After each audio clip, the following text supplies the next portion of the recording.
सहेली।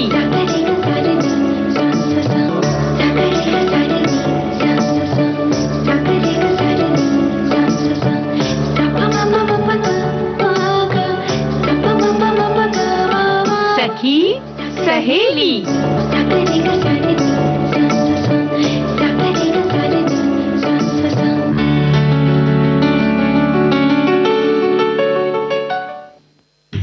सखी सहेली के श्रोताओं को रज्जू मौसी का प्यार भरा नमस्कार और मंजू आपको भी। जी, मंजू द्विवेदी का भी प्यार भरा नमस्कार। मौसी जी आपको प्रणाम, बहुत बहुत स्वागत है आपका कार्यक्रम में। और मुझे बहुत खुशी है कि आज मौसी जी के साथ हम बैठे हुए हैं। मुझे भी बहुत खुशी है और हम दोनों खूब मस्त होकर प्रोग्राम करेंगे, है ना? हमारे बहुत सारे श्रोताओं ने ऐसे ही लिखकर भेजा है। हाँ। मजा आएगा आज द्विवेदी और त्रिवेदी को सुनकर। जी बिल्कुल। और साथ ही साथ तो एक इनने तो ये भी लिखा है मंजू जी कि चतुर्वेदी जी भी होती तो बहुत बिल्कुल, फिर तो सखियों का यानी 2 से 3 सखियां हो जाती तो और मजा आता। खैर, आज के विषयों की अगर हम बात करें ना मौसी जी, तो सबसे पहले तो हम ये जानेंगे कि भाई आप यात्रा पर जाते हैं तो क्या होता है ऐसा कि जिससे आपके अंदर बहुत सारे बदलाव आते हैं, क्या बदलाव आते हैं, किस तरह के मजे होते हैं और किस तरह के ज्ञान में बढ़ोतरी होती है, ये हमारा एक चर्चा का विषय होगा। बिल्कुल, लेकिन बदलाव आता भी है कि नहीं हाँ। ये भी हम जानना चाहेंगे। हाँ। क्योंकि कई बार ना वो ध्यान से सुनते नहीं जब कुछ बताया जा रहा होता है ना? नहीं। तो ये भी हम उनसे पूछेंगे कि भाई कुछ हाँ जरूरी है कराते हैं कि नहीं जहाँ जाते हैं। हाँ, और बदलाव आना जरूरी है। हाँ। क्यों जरूरी है, किस तरह के बदलाव की आवश्यकता होती है और बदलाव की पहल कहाँ से की जाए, इन बातों पर भी आज हम थोड़ा सा प्रकाश डालेंगे। बिल्कुल। और उसके बाद सौंदर्य में किस तरह से घरेलू क्लींजर इस्तेमाल किया जा सकता है, बनाया जा सकता है, ये तो हमारी सखियां जरूर सुनेंगी। अरे लिखकर भेज दिया मौसी जी। अच्छा। हम जो बातें लेकर आए वो तो है ही, लेकिन उसके साथ ही हमारी जो श्रोता है उन्होंने भी कुछ टिप्स हमें लिख करके भेज दिए हैं। इसके अलावा आज चूंकि सोमवार का दिन है, कथा सुधा के अंतर्गत गुरुदेव रविंद्रनाथ टैगोर की कहानी अनाथ, ये जो है आज आप सुनेंगे और इसका पहला भाग आपको सुनवाया जाएगा। और फिर बदलाव की आवश्यकता, जो अभी अभी आपने कहा था कि आप में क्या बदलाव आया है, बदलाव कितना जरूरी होता है, इसके बारे में भी चर्चा होगी। बिल्कुल, इसके बारे में चर्चा होगी, लेकिन सबसे पहले बात करते हैं कि यात्रा का क्या महत्व होता है। गीत सुनवा दे मंजू। हाँ बिल्कुल, सुन लेते हैं।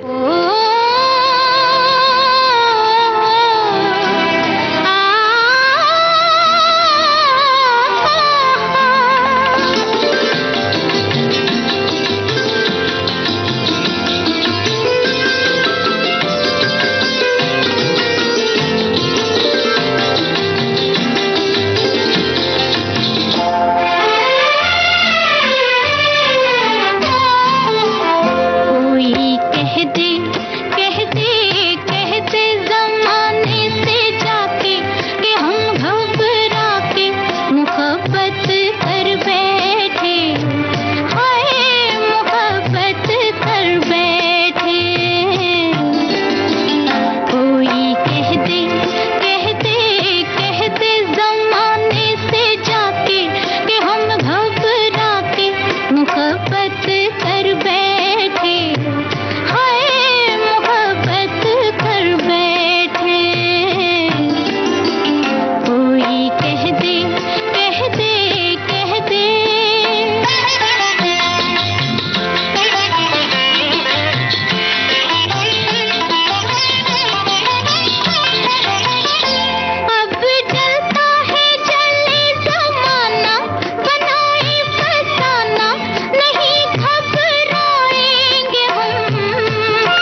एक बार फिर आप सबका स्वागत है और अब हम बढ़ते हैं मंजू जी किस तरफ? यात्रा की तरफ। यात्रा की तरफ बिल्कुल, हम ये कहना चाह रहे थे कि भाई यात्रा क्यों जरूरी होती है या यात्रा करने से क्या फायदे होते हैं। तो सबसे पहले बता दें कि जब हम अपने रोजमर्रा के जीवन से उगता जाते हैं ना मौसी जी, तो सोचते हैं कि कहीं घूम आना चाहिए और ये जरूरी भी होता है कि अपने आप को रिचार्ज कर लें। जब बाहर जाते हैं तो बहुत मजा आता है और फिर उसके बाद जब लौटते हैं तो एक नई ऊर्जा के साथ लौटते हैं, इसीलिए कहते हैं कि रिचार्ज हो जाते हैं। और समय हो तो कहीं दूर दराज की यात्रा भी कर लेनी चाहिए। यात्रा करने से नए देश प्रदेशों और उनमें रहने वालों के रीति रिवाजों से हमारा परिचय होता है और इसी प्रक्रिया में हम ये भी जान लेते हैं कि हम कहाँ हैं, हम कौन कौन सी बातों को सहन करने की क्षमता है, नहीं है, कितने कमजोर है और कितने मजबूती से खड़े हैं। बिल्कुल, और कितना सुनने की क्षमता। भाई जब भी मौका मिले निकल जाइए यात्रा पर जाएं तो इस बात का हमेशा ध्यान रखें कि पर्यटन में हम अपना धन तो खर्च कर ही रहे हैं पर साथ ही अपना कीमती वक्त भी खर्च कर रहे हैं, जिसकी आज के जीवन में सबके पास बहुत कमी है। इसलिए यात्रा के एक एक पल को जीना बहुत जरूरी है। कई बार है ना मौसी जी, हम ये देखते हैं कि घूमने के लिए जाते हैं, जैसे कहीं कार से कहीं हमें जाना पड़ रहा है, आगे की सीट पर बैठने की बहुत जिद करते हैं लेकिन सो जाते हैं। इतने सुंदर सुंदर नजारे हमारे आसपास से होकर के निकल जाते हैं लेकिन हम नींद निकालने में मशगूल होते हैं। देखिए कितना हमने समय भी व्यर्थ किया, धन भी व्यर्थ किया और उतने नजारों का जिसका आनंद ले सकते थे वो भी नहीं लिया। तो इसके लिए हम कहते हैं कि जागते रहिए। लेकिन कई बार क्या होता है जब लंबी यात्रा होती है ना तो वो नजारा लेते लेते हो सकता हो आंख बंद करके उन नजारों को महसूस कर रहे हो। नहीं, जोक्स नहीं, लेकिन हाँ ये बात है कि लोगों को नींद आ जाती है बहुत लंबी। लेकिन खासकर अगर आप गाड़ी वगैरह में ट्रैवल कर रहे हैं तो भाई साथ वाले ड्राइवर को भी नींद आ सकती है। इसलिए कहते हैं ना कि को ड्राइवर सीट पे जो होता है उसे सोना तो बिल्कुल नहीं चाहिए। हाँ। खैर, और आप यात्राएं तो भी जो है ना वो एक तरह की तपस्या ही होती है। इस तपस्या में तो जो जागत है सो पावत है। दुनिया में सुबह से खूबसूरत कुछ भी नहीं होता। किसी भी पर्यटन स्थल की नदियों, पहाड़ों, गलियों, इमारतों के बिना हल्का वो कहते हैं ना गुल्ला किए निहारने का ये सबसे अच्छा समय होता है। ऐसे में हम अपनी सुबह की नींद का लालच छोड़ना सीख जाते हैं, क्योंकि शुभ प्रभात का आनंद लेने निकलते हैं तो लौटते हैं फेफड़ों में शुद्ध हवा और मन में ताजगी भरकर। देखिए अगर आप सुबह घूमने निकलते हैं तो उसके कितने फायदे हैं, है ना। और किसी घूमने लायक स्थान पर जब हम पर्यटन वाली बस में बैठते हैं तो गाइड जो होता है वो हमें बहुत सारी रोचक जानकारियां देता है मौसी जी। और कई बार उस समय हम क्या करते हैं ना, या तो अपनी गपशप में मशगूल होते हैं या नींद निकालते हैं या फिर अपने मोबाइल में व्यस्त हो जाते हैं। तो ये क्या ठीक है? नहीं है ना बुआ जी, मौसी जी। तो होता है कि यात्रियों की मनोदशा देखकर गाइड भी अपना माइक जो है वो बंद कर देते हैं। तो ऐसा हमें नहीं करना है। यात्रा से हम ये बात सीखते हैं कि दूसरों की बात किस तरह से ध्यान से सुनी जाती है और कई बार तो गाइड के बोलने का तरीका भी इतना प्रभावशाली होता है कि हम उसके मुरीद बन जाते हैं। तो ये कला भी हम सीख लेते हैं जब हम यात्रा पर जाते हैं, है ना। बिल्कुल। और हर जगह की अपनी जीवन शैली है, उसमें गोता लगाएं बगैर वापस लौट आना तो यात्रा अधूरी रह गई आपकी। मॉल या सुपरमार्केट के बजाय निकल जाइए वहां के स्थानीय बाजारों, मोहल्लों या चौराहों पर। वहां के स्थानीय चीजों के बारे में जानकारियां लीजिए, इससे आपके ज्ञान में तो वृद्धि होगी। वहां के स्थानीय व्यंजनों का रसवादन कीजिए और इससे आपको पता चलेगा कि भोजन में कितनी विविधता है। बिल्कुल पता चलेगा ये बात। और हर जगह की अपनी संस्कृति होती है, अपनी परंपराएं होती हैं, अपनी वेशभूषा होती है। तो हो सके तो वहाँ की जो लोकल वेशभूषा है ना उसमें एक अपनी तस्वीर जरूर खिंचवाए। मौसी जी आप ऐसा करती है? बिल्कुल करती हूँ भाई। ऐसी जगहों पे जब बिल्कुल अलग वेशभूषा होती है और वहाँ पे तो कैमरा लेके घूमते भी रहते हैं बहुत सस्ते में। वो कहते हैं जी ऐसा फोटो खींच देते हैं आपके, वो एक यादगार बन जाती है। हाँ, तो इससे क्या होगा, इससे आपको पता चलेगा कि अन्य तरह की वेशभूषा में आप दिखते कैसे हैं। और जब भी वो तस्वीर आप देखेंगे तो उस समय की सुनहरी यादों में खो जाएंगे। तो कहने का मतलब हमारा ये है कि हम खुद के सारे आवरण, पूर्वाग्रह, स्वाद और आदतें छोड़कर जैसा देश वैसा भेष वाली व्यवस्था में ढलना हम सीख जाते हैं जब हम यात्रा करते हैं। हाँ बिल्कुल। हमारे एक श्रोता ने लिखकर भेजा है कि आज की पीढ़ी घूमने यात्राएं करने से बचना चाहती है क्योंकि उनकी दुनिया मोबाइल की दुनिया में सिमट के रह गई है। और एक सर्वे के मुताबिक 69% नौजवान बचत करते हैं घूमने के लिए, जबकि पुरानी पीढ़ी 82% है। यात्राओं में भी इन्हें घूमने से ज्यादा शॉपिंग करने में मन लगता है। साहित्यकारों ने घूमने की बहुत का बहुत महत्व दिया है। राहुल सांस्कृत्यायन की नजरों में घुमक्कड़ी किसी धर्म से कम नहीं है। यहाँ वहां जाने से कई प्रकार की ज्ञानवर्धक सूचनाएं, तरह तरह के रीति रिवाज, वेशभूषा, पहनावे, खान पान और संस्कृतियों का ज्ञान भी हमें मिलता है। हमारे पूर्वजों ने यात्रा यानी देशाटन को बहुत महत्व दिया। व्यापार और शिक्षा इसका विशेष माध्यम हुआ करता था। यही बातें हम भी कर रहे थे। और एक श्रोता ये भी लिखते हैं मौसी जी कि जिंदगी में कभी कभी यात्रा करनी पड़ जाती है, कभी दर्शनीय स्थल यूं ही घूमने के लिए, कभी तीर्थ स्थल, कभी कभार दूर दराज रह रहे मित्रों रिश्तेदारों से मिलने, शादी ब्याह में शामिल होने के लिए। एक ही जगह रहते हुए लाइफ थोड़ी मोनोटोनस हो जाती है। जब इस तरह से निकलना हो तो बहुत अच्छा लगता है। मैं तो देश विदेश में कभी बच्चों के पास तो कभी रिश्तेदारों दोस्तों के पास यूं ही मतलब अलग अलग जगहों पर घूमने के लिए चला जाता हूं, कभी जॉब के सिलसिले में, और जब शादी हो गई तो 3-4 बार और कहीं विदेश में जाना हो गया। इस तरह से घूमने से क्या होता है कि रहन सहन, खान पान, तौर तरीके सब जगह के मालूम पड़ते रहते हैं और बड़ा मजा आता है घूमने में। बिल्कुल बिल्कुल। और एक श्रोता ने हमें लिखकर ये भेजा है कि भाई हर यात्रा का अपना महत्व होता है। एक धार्मिक स्थलों की होती है तो दूसरी कुटुंब यात्रा होती है।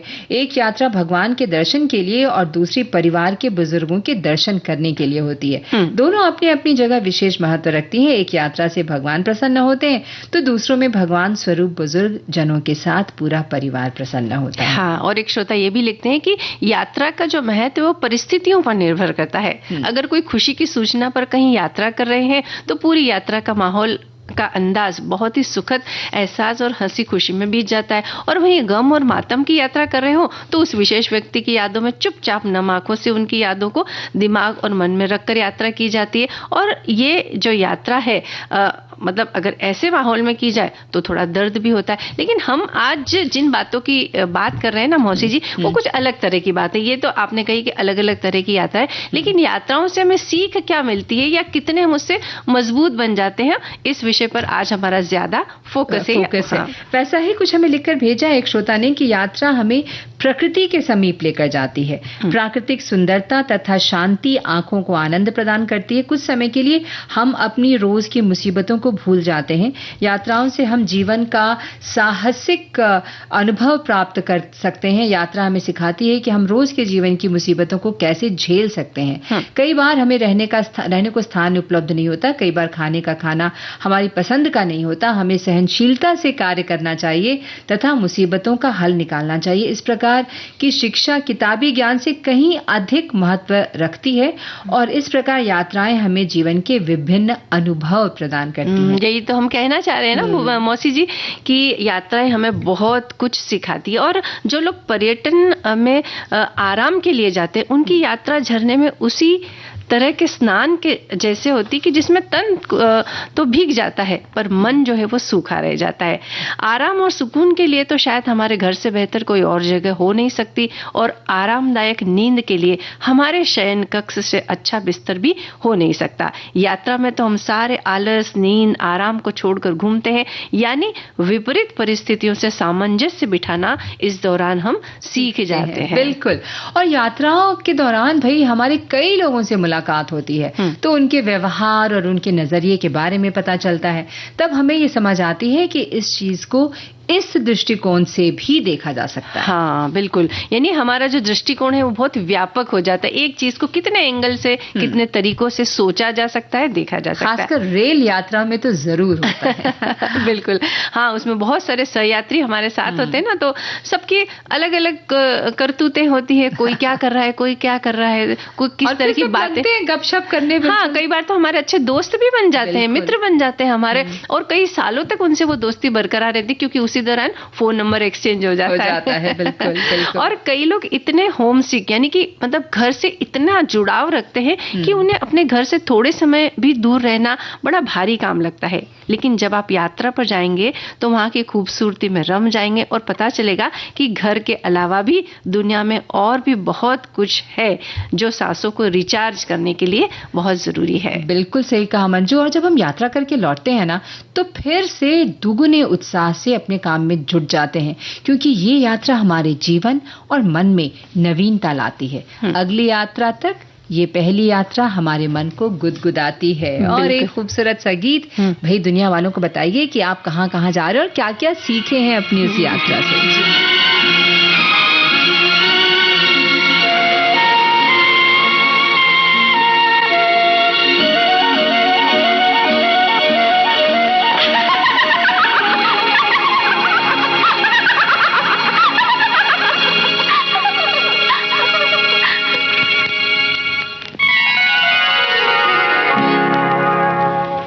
ये दुनिया वाले पूछेंगे,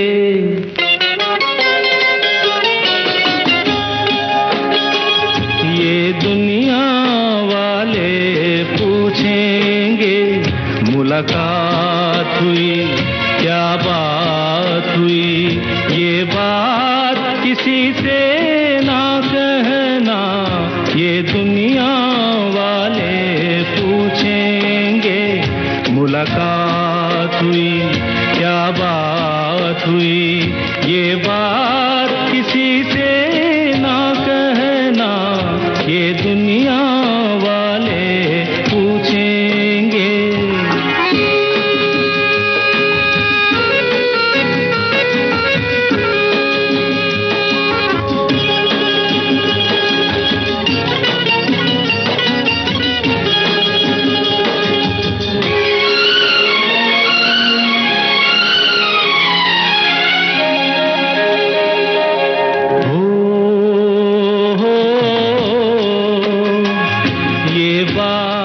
अगर कोई पूछे क्यों नैन तेरे झुक जाते हैं, तुम कहना इनकी आदत है, ये नैन यूं ही शर्माते हैं, तुम लोगों से ये ना कहना, सांवरिया से लागे नैना, सांवरिया लागे नैना, ये दुनिया वाले पूछेंगे।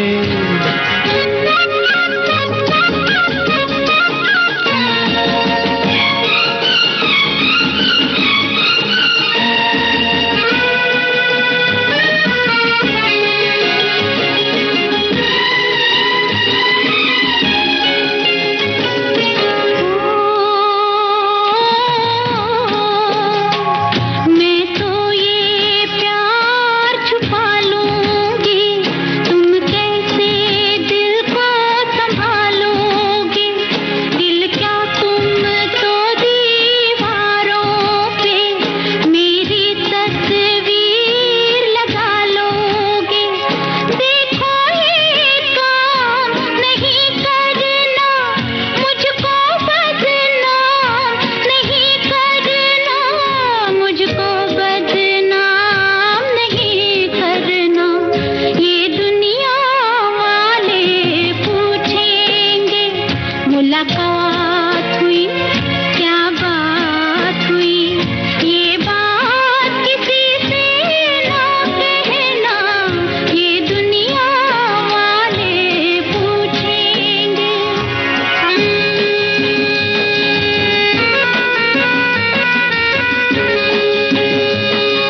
मौसी जी देखिए, दुनिया वाले तो तब भी पूछेंगे जब आप अच्छे अच्छे क्लींजर का इस्तेमाल करके अपनी खूबसूरती को बढ़ा लेंगे, तब भी वो यही पूछेंगे कि भाई क्या किया।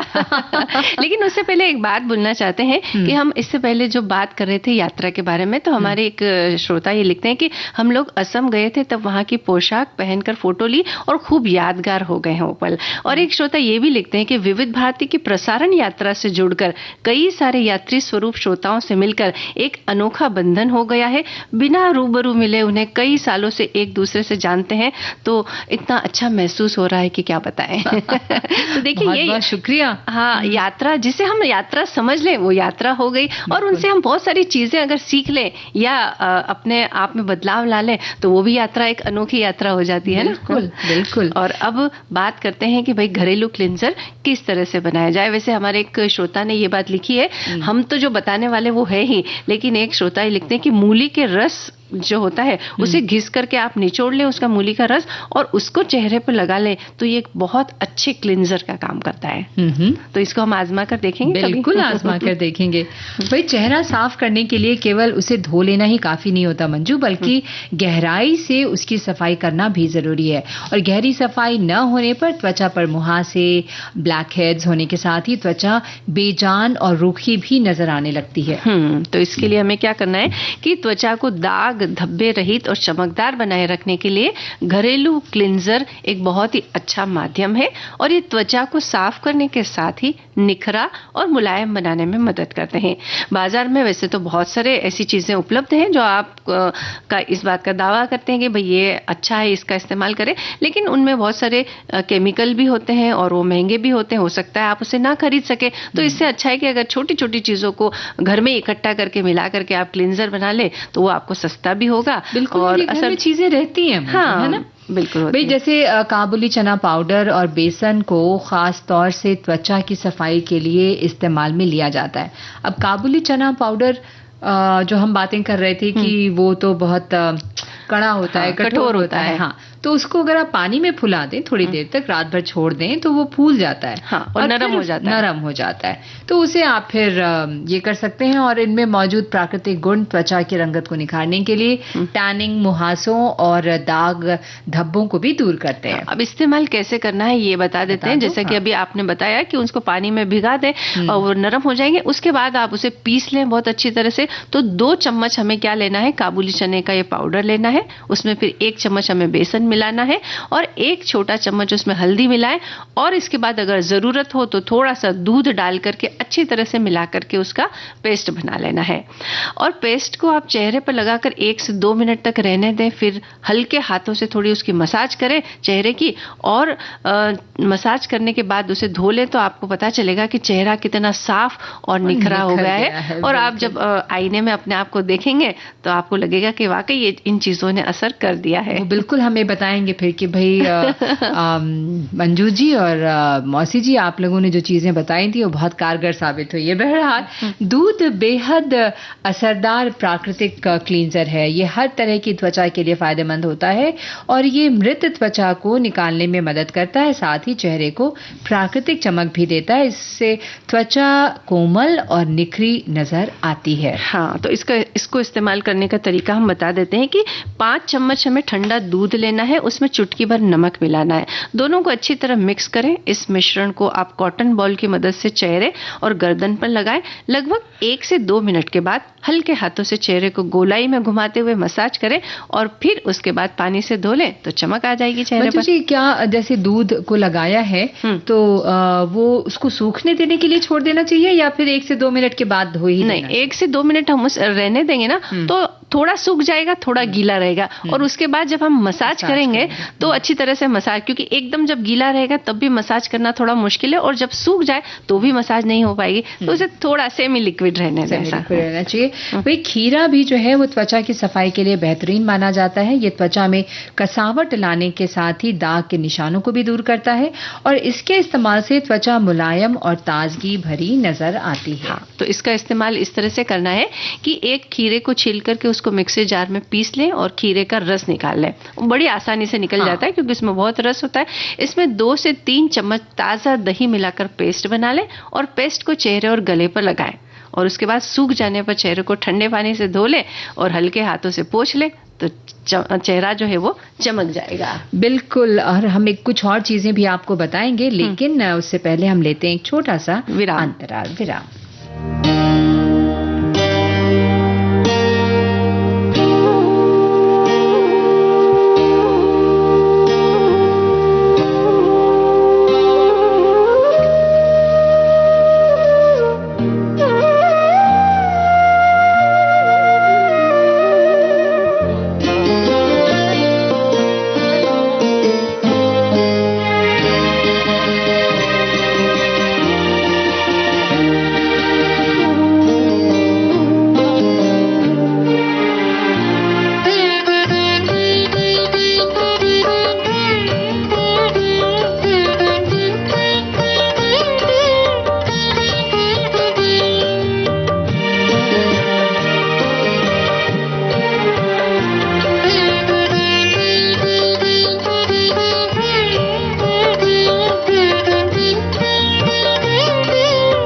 एक बार फिर आप सबका स्वागत है कार्यक्रम सखी सहेली में। मैं हूं आपकी मौसी और मैं मंजू द्विवेदी।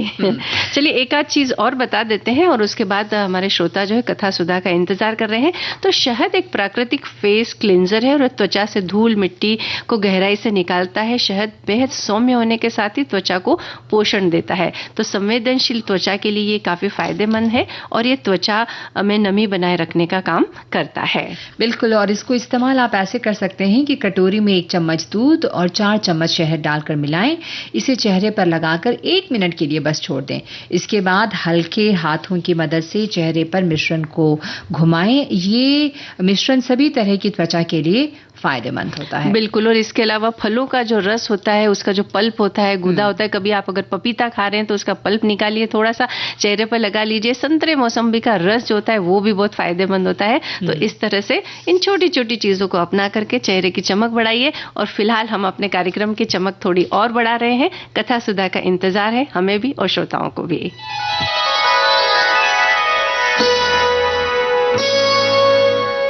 कथा सुधा, भाव भरी कहानियों का सागर, जिसकी लहरें कभी मुस्कुराहट सजाएंगी तो कभी आंखें नम कर जाएंगी। सामाजिक सरोकार से लेकर परिवार तक की होंगी बातें। कुछ मनोरंजन होगा तो कुछ सीख भी मिल जाएगी। हर बार नई अनसुनी कहानी की अलग अंदाज में होगी बयानी।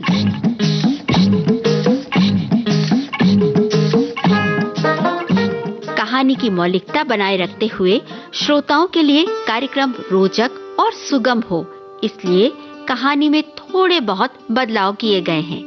आशा है आपको कथा सुधा में डूबना अच्छा लगेगा।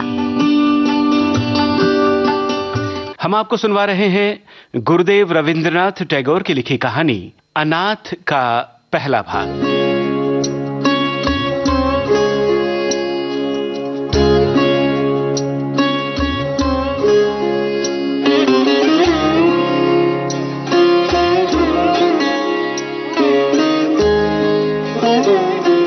गांव की किसी एक अभागिन के अत्याचारी पति के तिरस्कृत कर्मों की पूरी व्याख्या करने के बाद पड़ोसिन तारामती ने अपनी राय संक्षेप में प्रकट करते हुए कहा, आग लगे ऐसे पति के मुंह में। सुनकर जय गोपाल बाबू की पत्नी शशिकला को बहुत बुरा लगा और ठेस भी पहुंची। उसने जबान से तो कुछ नहीं कहा, पर अंदर ही अंदर सोचने लगी कि पति जाति के मुंह में सिगरेट सिगार की आग के सिवा और किसी तरह की आग लगाना या कल्पना करना कम से कम नारी जाति के लिए कभी किसी भी अवस्था में शोभा नहीं देता। शशिकला को गुमसुम बैठा देखकर कठोर हृदय तारामती का उत्साह दूना हो गया। वो बोली, ऐसे खसम से तो जन जन की विधवा भली, और चटपट वहां से उठकर चल दी। उसके जाते ही बैठक समाप्त हो गई। शशिकला गंभीर हो गई। वो सोचने लगी, पति की ओर से किसी दोष की वो कल्पना भी नहीं कर सकती जिससे उनके प्रति ऐसा कठोर भाव जागृत हो जाए। विचारते विचारते उसके कोमल हृदय का सारा प्रतिबल अपने प्रवासी पति की ओर उच्छ्वासित होकर दौड़ने लगा।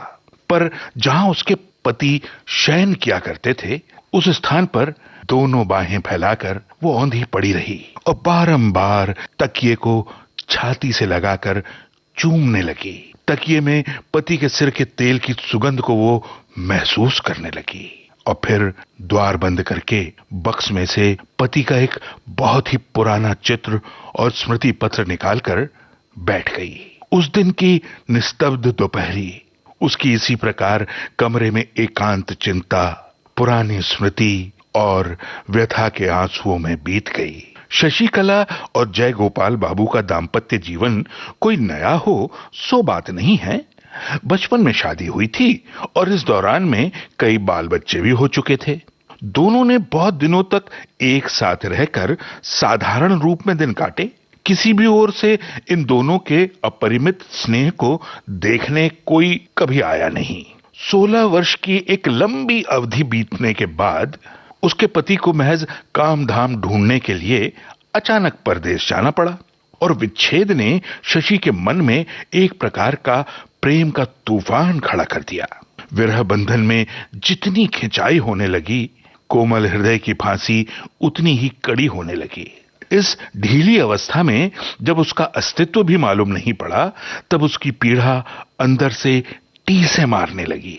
इसी से इतने दिन बाद इतनी आयु में बच्चों की मां बनकर शशिकला आज बसंत की दोपहरी में निर्जन घर में विरह शैया पर पड़ी नववधू का सा सुख स्वप्न देखने लगी। जो स्नेह अज्ञात रूप जीवन के आगे से बहा चला गया है, सहसा आज उसी के भीतर जाकर मन ही मन बहाव से विपरीत तैरकर पीछे की ओर बहुत दूर पहुंचना चाहती है, जहां स्वर्णपुरी में कुंजवनों की भरमार है और स्नेह की उन्माद अवस्था। किंतु उस अतीत के स्वर्णिम सुख में पहुंचने का अब क्या उपाय है, फिर स्थान कहां है? सोचने लगी। अब की बार जो वो पति को पास पाएगी, तब जीवन की इन शेष घड़ियों को और बसंत की आभा भी निष्फल नहीं होने देगी। कितने ही दिन, कितने ही दिवस, कितनी ही बार उसने छोटी छोटी बातों पर वाद विवाद करके, इतना ही नहीं उन बातों पर कलह कर करके पति को परेशान कर डाला है। आज अतृप्त मन ने एकांत इच्छा से संकल्प किया कि भविष्य में कदापि संघर्ष न करेगी, कभी भी उनकी इच्छा के विरुद्ध नहीं चलेगी, उनकी आज्ञा को पूरी तरह पालेगी, सब काम उनकी तबीयत के अनुसार किया करेगी। स्नेह युक्त विनम्र हृदय से अपने पति का बुरा भला व्यवहार सब चुपचाप सह लिया करेगी। कारण पति सर्वस्व है, पति प्रियतम है, पति देवता है। बहुत दिनों तक शशिकला अपने माता पिता की एकमात्र लाडली बेटी रही है। उन दिनों जय गोपाल बाबू वास्तव में मामूली नौकरी किया करते थे, फिर भी भविष्य के लिए उसे किसी प्रकार की चिंता न थी। गांव में जाकर पूर्ण वैभव के साथ रहने के लिए उसके ससुर के पास पर्याप्त मात्रा में चल अचल संपत्ति थी। इसी बीच बिल्कुल ही असमय में शशिकला के वृद्ध पिता काली प्रसन्न के यहाँ पुत्र ने जन्म लिया। सत्य कहने में क्या है, भाई के इस जन्म से शशिकला को बहुत दुख हुआ और जय गोपाल बाबू भी इस नन्हे साले को पाकर विशेष प्रसन्न नहीं हुए। अधिक आयु में बच्चा होने के कारण उस पर माता पिता के लाड़ प्यार का कोई ठिकाना न रहा। उस नवजात छोटे दूध पीते निद्रातुर साले ने अपनी अज्ञानता में न जाने कैसे अपने कोमल हाथों की छोटी छोटी मुट्ठियों में जय गोपाल बाबू की सारी आशाएं पीसकर जब चकनाचूर कर दी, तब वो आसाम के किसी छोटे बगीचे में नौकरी करने के लिए चल दिया। सब ने कहा सुना कि पास में ही कहीं कोई छोटा मोटा काम धंधा खोज करके यहीं रहो तो अच्छा हो, किंतु चाहे गुस्से के कारण से हो या गैरों की नौकरी करने में शीघ्र ही अमीर बनने की धुन से हो, उसने किसी की बात पर कोई ध्यान न दिया। शशि को बच्चों के साथ उसके मायके में छोड़कर वो आसाम चला गया। विवाह के उपरांत इस दंपत्ति में यह पहला विच्छेद था।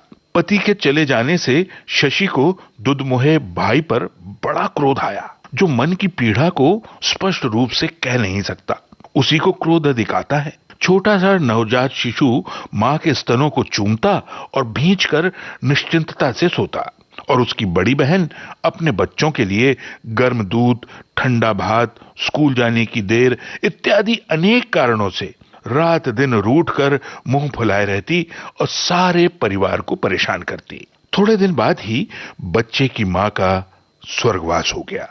मरते समय मां अपने गोद के बच्चे को लड़की के हाथ सौंप गई। अब तो बहुत शीघ्र मातृहीन शिशु ने अपनी कठोर हृदया दीदी का हृदय जीत लिया। हा हा ही करता हुआ वो शिशु जब अपनी दीदी के ऊपर जा पड़ता और अपने बिना दांत के छोटे से मुख से उसका मुख, नाक, कान सब कुछ ले जाना चाहता, अपनी छोटी सी मुट्ठी में उसका जूड़ा पकड़कर जब खींचता और किसी कीमत पर भी हाथों में आई वस्तु को छोड़ने के लिए तैयार न होता, दिवाकर के उदय होने से पहले ही उठकर जब वह गिरता पड़ता हुआ अपनी दीदी को कोमल स्पर्श से पुलकित करता, किलकारियां मार मार कर शोर मचाना प्रारंभ करता, और जब वह क्रमशः दीदी पुकार कर बारंबार उसका ध्यान बटाने लगता, और जब उसने कामकाज और फुर्सत के समय उस पर उपद्रव करने प्रारंभ कर दिए, तब शशि से स्थिर न रहा गया। उसने उस छोटे से स्वतंत्र प्रेमी अत्याचारी के आगे पूरे तौर पर आत्मसमर्पण कर लिया। बच्चे की मां नहीं थी, इसी से शायद उस पर उसकी सुरक्षा का अधिक भार आ पड़ा था। शिशु का नाम हुआ नीलमणि। जब वो 2 वर्ष का हुआ तब उसके पिता असाध्य रोग के रोगी हो गए। बहुत ही शीघ्र वापस आ जाने के लिए जय गोपाल बाबू को लिखा गया। जय गोपाल बाबू जब मुश्किल से उस सूचना को पाकर ससुराल पहुंचे, तब तक ससुर काली प्रसन्न मौत की घड़ियां गिन रहे थे। मरने से पूर्व काली प्रसन्न ने अपने एकमात्र नाबालिग पुत्र नीलमणि का सारा भार दामाद जय गोपाल बाबू पर छोड़ दिया और अपनी अचल संपत्ति का 1/4 भाग अपनी बेटी शशिकला के नाम कर दिया। इसलिए चल अचल संपत्ति की सुरक्षा के लिए जय गोपाल बाबू को आसाम की नौकरी छोड़कर ससुराल चले आना पड़ा। बहुत दिनों के उपरांत पति पत्नी में मिलन हुआ। किसी जड़ पदार्थ के टूट जाने पर उनके जोड़ों को मिलाकर किसी प्रकार उसे जोड़ा जा सकता है, किंतु 2 मानवीय हृदयों को जहां से फट जाते हैं, विरह की लंबी अवधि बीत जाने पर फिर वहां ठीक पहले जैसा जोड़ नहीं मिलता। कारण हृदय सजीव पदार्थ है, क्षणों में उसकी परिणति होती है और क्षण में ही परिवर्तन। इस नए मिलन पर शशि के मन में अब की बार नए ही भावों का श्री गणेश हुआ, मानो अपने पति से उसका पुनः विवाह हुआ हो। पहले दांपत्य में पुरानी आदतों के कारण जो एक जड़ता सी आ गई थी, विरह के आकर्षण से वो एकदम टूट गई और वो अपने पति को मानो उसने पहले की अपेक्षा कहीं अधिक पूर्णता के साथ पा लिया था। मन ही मन में उसने संकल्प किया कि चाहे कैसे ही दिन बीते, वो पति के प्रति उद्दीप्त स्नेह की उज्ज्वलता को तनिक भी म्लान न होने देगी।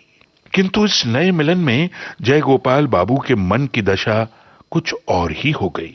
इससे पूर्व जब दोनों अविच्छेद रूप से एक साथ रहा करते थे, जब पत्नी के साथ उसके पूरे स्वार्थ और विभिन्न कार्यों में एकता का संबंध था, जब पत्नी उनके साथ उसके जीवन का एक नित्य सत्य हो रही थी, और जब वो उसे पृथक करके कुछ करना चाहते थे, तो दैनिक चर्या की राह में चलते चलते अवश्य उनका पांव अकस्मात गहरे गर्त में पड़ जाता। उदाहरणतः कहा जा सकता है कि परदेश जाकर पहले पहल वो भारी मुसीबत का शिकार हो गए। वहां उन्हें ऐसा प्रतीत होने लगा मानो अकस्मात उन्हें किसी ने गहरे जल में धक्का दे दिया है।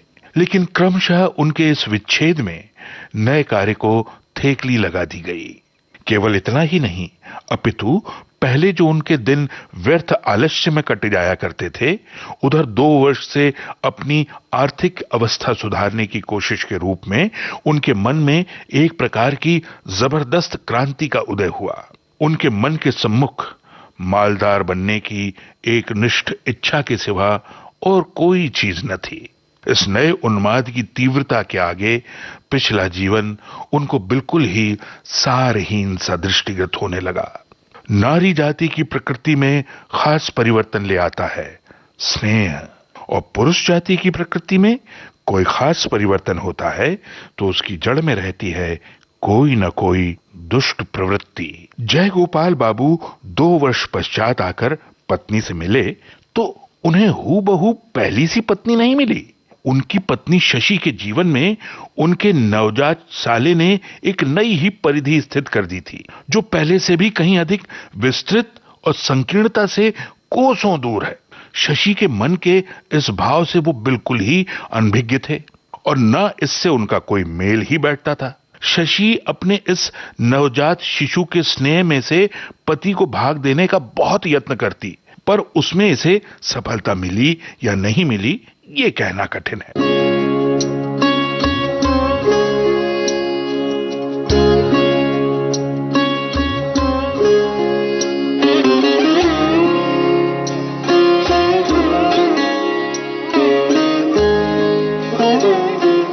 गुरुदेव रविंद्रनाथ टैगोर की लिखी कहानी अनाथ का ये था पहला भाग। वाचक स्वर अमरकांत दुबे।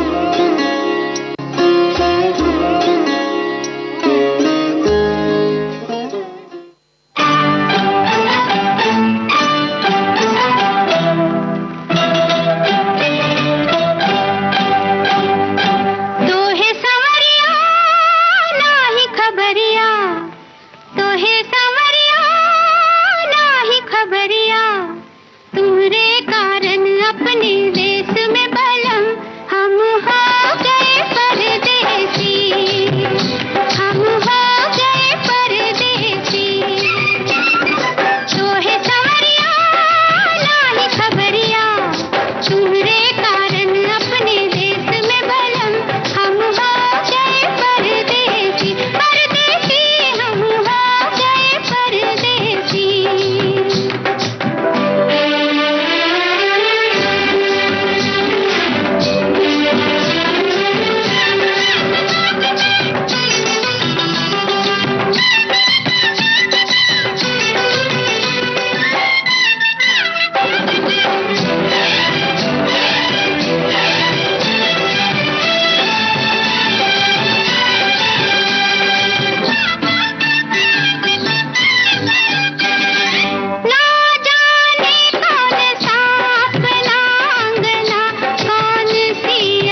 मौसी जी देखिए, ये गाना हमने सुनी और बदलाव की जो आवश्यकता है देखिए हमेशा ही महसूस होती रहती है। पहले हमने बहुत सारी बातें की, उसके बाद में उसके बीच बीच में हमने गाने भी सुने, फिर कथा का वाचन भी हमने सुना और उसके बाद फिर हमने गीत सुना। देखिए हम फिर आ गए हैं अपनी बातों पर। अब देखिए छोटे छोटे बदलाव करना क्यों आवश्यक है, क्या जरूरत है इसकी, इस बारे में थोड़ी बात करेंगे कि जरा सा कुछ बदल जाए, कुछ बेहतर हो जाए तो मन खुश हो जाता है। ये बदलाव कई बार एक कदम ज्यादा चलने से मिल जाता है, कभी राह बदल कर देखने में, कभी नजरिया बदलने में, तो कभी किसी और की नजर से देखने से मिल जाता है। नएपन का एहसास हमें रोमांचित करता है। जिंदगी का आनंद लेने के लिए बदलाव लाने के इस जज्बे की हमेशा ही आवश्यकता होती है। कभी कभी छोटे से बदलाव का फैसला हमारे जीवन को बेहतरी की नई दिशा दे जाता है। जब हमें लगने लगे कि सब कुछ ठीक है और किसी तरह के बदलाव की अब जरूरत नहीं है, तो समझ जाइए परिवर्तन की घड़ी नजदीक है और जरूरी भी। हाँ बिल्कुल, तो ऐसा हमें नहीं सोचना है। अब देखिए जो कपास होता है ना, कपास का सूत में बदल जाना, सूत का कपड़े में, फिर उसकी चुन्नटे पिरोने से उसका घेरदार बन जाना, ये सब बदलाव ही होता है। लेकिन बदलाव कितना सुखद होता है ना, ये प्रकृति से मिले रंगीन पत्थरों का गहनों में सज जाना, ये सभी भी बदलाव की चाहत का नतीजा है। अगर हमने नहीं चाहा होता कि ये बदले तो वो पत्थर ही मिलता हमें। बिल्कुल बिल्कुल भाई, कुछ नया करने, विविधता से ले आने और फर्क पैदा करने की इच्छा परिवर्तन की प्रेरणा है। इसलिए हर जिज्ञासा अहम होती है। विविधता जो है वो हमें लुभाती है, क्योंकि नजारों में बदलाव आता है। बदलाव हमारे जीवन जीने के जुनून को जिंदा रखता है। बिल्कुल, आमतौर पर देखने को मिलता है मौसी जी कि रोजाना एक ही तरह की दिनचर्या का पालन करते करते कई बातें हमारी आदत में शुमार हो जाती है। इसके बाद हम बदलाव को अपनाना तो दूर, उसे आजमा कर देखने के प्रति भी नकारात्मक होने लगते हैं और इसका नतीजा ये होता है कि जिंदगी एक ढर्रे पर चलने लगती है और उदासीनता हमें घेर लेती है, क्योंकि वहां बदलाव नहीं है। हाँ बिल्कुल, और कुछ ना कुछ नया तो करते रहिए। छोटे छोटे बदलाव जीवन की गर्माहट को बरकरार रखने में महत्वपूर्ण भूमिका निभाएंगे। नजरिए का फेर जो है वो मुरझा गए जीवन और रिश्तों को फिर से खिलाने में मददगार होता है। बिल्कुल, और परिवर्तन लेकर समय खुद आता है। जो कोई पहल नहीं करते, बदलाव तो उन्हें भी मिल जाता है, लेकिन जो पहल करके बदलाव का स्वागत करते हैं या उसे खुद ढूंढ लेते हैं, उन्हें केवल चलते रहने का नहीं बल्कि राह बनाने का मौका भी मिलता है। यानी वो मील के पत्थर साबित हो जाते हैं बदलाव में। बिल्कुल, और लचीलापन भी परिवर्तन का रूप माना जा सकता है, जिसे हम फ्लेक्सिबिलिटी कहते हैं। भाई छुटपन में बच्चे का बर्ताव अलग होता है और युवा हो चुके बच्चे का बिल्कुल अलग। यानी कि उम्र और समझ के हिसाब से हम सभी की आवश्यकताएं और उम्मीदें भी बदलती जाती हैं, तो उनके प्रति लचीला रुख जरूर अपनाएं। हाँ, और हम तो बदलाव की बात कर ही रहे, हमारे श्रोता भी बहुत सारी ऐसी बातें लिख रहे हैं कि परिवर्तन एक अवस्था से दूसरी अवस्था में संक्रमण की प्रक्रिया है, जिसमें जीवन के विभिन्न पहलुओं में बदलाव शामिल होते हैं। ये व्यक्तिगत, सामूहिक या सामाजिक स्तर पर हो सकता है और आंतरिक या बाहरी कारकों से प्रभावित हो सकता है। परिवर्तन इसके प्रभावों और परिणामों के आधार पर सकारात्मक तथा नकारात्मक दोनों पहलुओं को शामिल कर सकता है। बिल्कुल, वैसे ही एक और श्रोता ने लिखा है कि बदलाव की शुरुआत हमें खुद से करनी चाहिए। अगर हम खुद में बदलाव ला सकते हैं तभी हम इस दुनिया को बदल सकते हैं। एक कहावत के अनुसार हर बदलाव की शुरुआत कर तो खुद को बदल कर जमाने को बदलना चाहता है तो खुद से पहल कर। कोई इंसान परफेक्ट नहीं होता, उसके अंदर कुछ खामियां जरूर होती हैं। उसे अपनी कमियों को पहचानना, उसे स्वीकार करना और उन कमियों को दूर करना बहुत ही कठिन कार्य है। और कमियां हमारे ही अंदर निहित होती हैं, पर ये कमियां हमें नजर नहीं आती और हम इसका दोष दूसरों पर देते हैं। दूसरों को कहने से अच्छा है कि हम अपनी कमियों को सही से पहचानें और इसमें बदलाव लाने की कोशिश करें। और एक श्रोता लिखते हैं कि यदि आपको कुछ पसंद नहीं है तो इसे बदल ले, यदि आप इसे बदल नहीं सकते तो इसके प्रति अपना रवैया बदल दे। यानी कुछ तो बदलना होगा आपको। बिल्कुल, और एक श्रोता लिखते हैं कि भाई जगह और स्वभाव में बदलाव इस समय निर्भर है। स्वभाव तो बदलती नहीं है, परिस्थितियां बस कुछ दब जाती हैं और कुछ परिस्थितियों में जगह भी बदलना पड़ता है। हाँ, अगर समाज परिवार को विकसित करना है तो बदलाव जरूरी है। और एक श्रोता की ये बात है कि परिवर्तन जीवन का हिस्सा है और आपको परिवर्तन के लिए सजग रहना चाहिए। दुख के कारण सुख अच्छा लगता है, गर्म मौसम के बाद ठंडी हवा अच्छी लगती है, अंधेरी रात के बाद दिन अच्छा लगता है। जब आपको कुछ भी सहने और संतुलन बनाए रखने की आदत हो तो बदलाव आराम आरामदायक होता है। जब इंसान बदलने के लिए तैयार हो जाता है तो उसे पूरी दुनिया बदलने लगती है। जीवन की सबसे बड़ी कला सहज परिवर्तन लाना है। अच्छे परिणाम की चाहत के लिए अच्छा बदलाव जरूरी है। जीवन में परिवर्तन की कला बहुत महत्वपूर्ण है। अपनी नाखुशी को मुस्कान में बदलें। दुख के समय मुस्कुराना उसी तरह काम करता है जैसे सर्दी के दिनों में तेज धूप। बदलाव के लिए अपनी सोच और दृष्टिकोण बदलें। खुद को भीड़ से अलग देखें क्योंकि आप खास हैं। आपका स्वभाव बाकी सभी से अलग है। आप गुणी हैं, इन बात का स्मरण रखें। ऐसी बहुत सारी बातें इन्होंने लिखी है। बहुत बढ़िया। और एक संदेश और आया है, बदलाव प्रगति के लिए भी अच्छा है क्योंकि यदि आप जीवन भर एक ही जैसी चीजें करते हैं बिना आगे पीछे देखे तो नया आप नहीं सीख पाएंगे। और भी बहुत सारे संदेश हमारे पास आए हैं, लेकिन हमें लगता है कि हम अपने श्रोताओं को एक गीत सुनवा दें जी और उनसे इजाजत भी ले लें। बिल्कुल, पहले एक गीत सुनवाते हैं।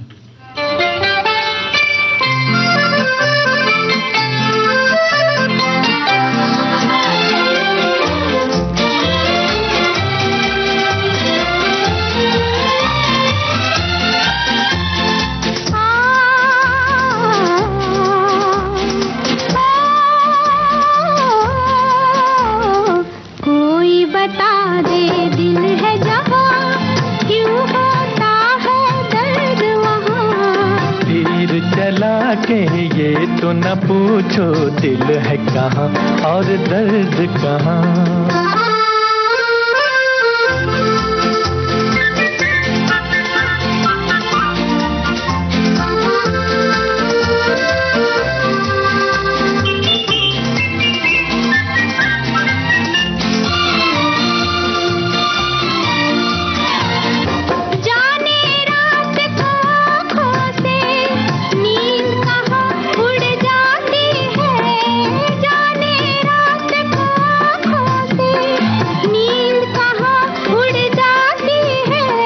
अपने घर में गैर को पाकर बेचारी मुड़ जाती है।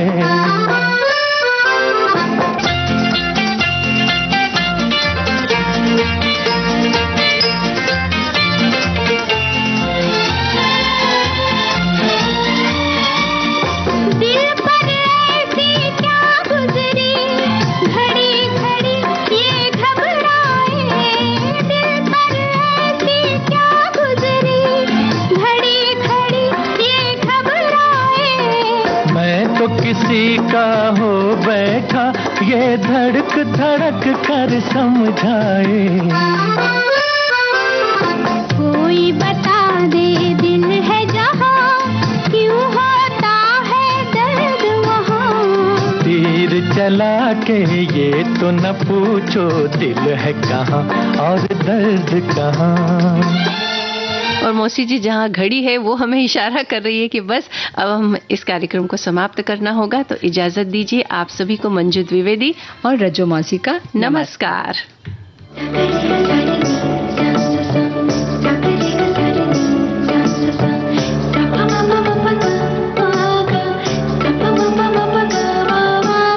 सखी सहेली।